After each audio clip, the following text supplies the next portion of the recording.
The highest price we're paying is we lost this country because the church folks just want to party every weekend instead of going to church. Sister Liana, they got to have a getaway every Sunday. And the worst thing that happened in the pandemic is not what you think it is. It's not vaccines being forced on people. It's not government taking control of us. It's all the church people who feel they don't need to go to the building anymore because they can watch it on their phone. And they're going to bust hell wide open because they have totally backslidden. They will not get up and go to church on Sunday morning, but they'll go to the, I almost said a bad word. They will go to the movies on Friday night. They'll go to the beach on Sunday. I know all this because Pastor Cheryl helps me keep track of all the people who don't come to church anymore. And she'll say, oh, they're worried about the pandemic. They're sick. They're going through it. But look at this. Here they are at nephew's birthday party last night.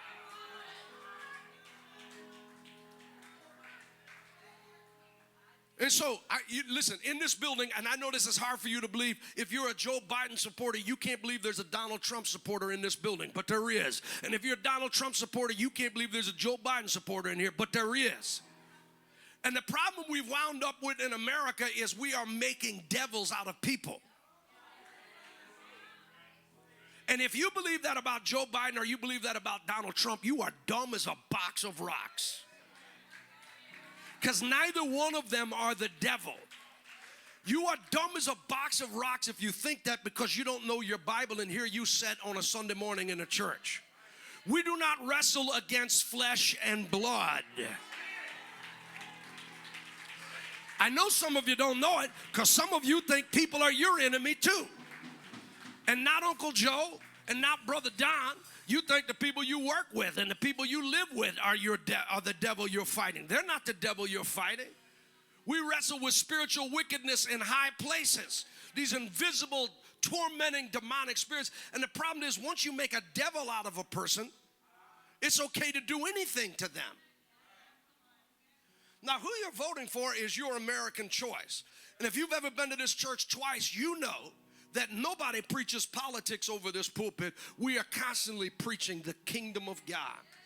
But I'm telling you this because I believe we're in a dangerous position where there are people making devils out of human beings. And the problem with that is it gives crazy people a license to do whatever they want to anybody else. And I believe with all of my heart, now listen to me carefully because here's a lot of controversial things happen here every Sunday, but here's the most controversial thing that's going to be said today. I believe that God spared America a civil war last night. Hold on. Let me explain to you why. Because it's not my place. If I had a word from God, I would say it. I don't have a word from God about whether Donald Trump is the man or Joe Biden is the man. But here's what I do know. We are sitting on a powder keg in this country. And it's because we have let the politicians lead instead of the church. Politicians are the worst kind of leaders. They're not leaders. They're the worst kind because the way a politician works is they see which way the wind's blowing and then they say what the majority wants to hear. Well, the majority of this country claims to be Christian, but they're liars. They are hedonistic. They are full of themselves. They live only for pleasure. So they say one thing and they do another. And my point is that because of all of these elements coming together, we have created the perfect storm where the politicians have played everybody against everybody, not for your good, but for their gain. For their gain. For their gain.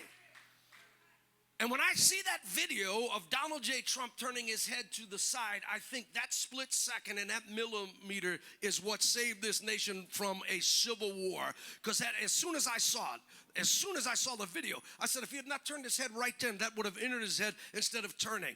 And the problem with that is the people who have the guns, there's a few of them. Now listen, I came from the south side of Chicago, and it's totally different element there than it is in Houston. All the wrong people got the guns on the south side of Chicago. And by that, I mean all the gangsters got the guns. You get down here to Houston, everybody's got guns. They got them in Katy. They got them in Fort Bend. They got them in Sugar Land. They got them in the rich people's houses down here. And the problem is that we are on the verge of riots that nobody wants. It's one thing to burn buildings down. It is one thing to break into stores and loot them. And this is terrible for our society. But it's another thing when people get loose out here in these streets with these weapons that they have. And all of a sudden we got people killing their neighbor because they think you're going to vote one way and you think they're going to vote another way. That's the powder keg we're setting on in America. And Trump or Biden didn't do that to us. The church did that. I know not you, because so many of you got saved here, but your mama did that, your grandmama did that, because weekends didn't used to be for barbecue and baseball games. They used to be for going to worship. That's what the weekend was for. It wasn't for when you felt good. It wasn't for when nothing else was wrong. You went to church no matter what hell was breaking loose in your life. So we need a breakthrough again. We're going to keep doing what we do here, because we don't just talk about it. We don't just post memes and graphics. And we can't get it all done on this Sunday, but I'm going to tell you this, every Thursday, we don't walk into this building without having a prayer meeting in the middle of our worship service. And for churches that aren't praying, they're going to talk about it today, but they're not going to pray because they don't know how to pray. They're going to teach about it, but they're not going to do it because they don't know how to do it.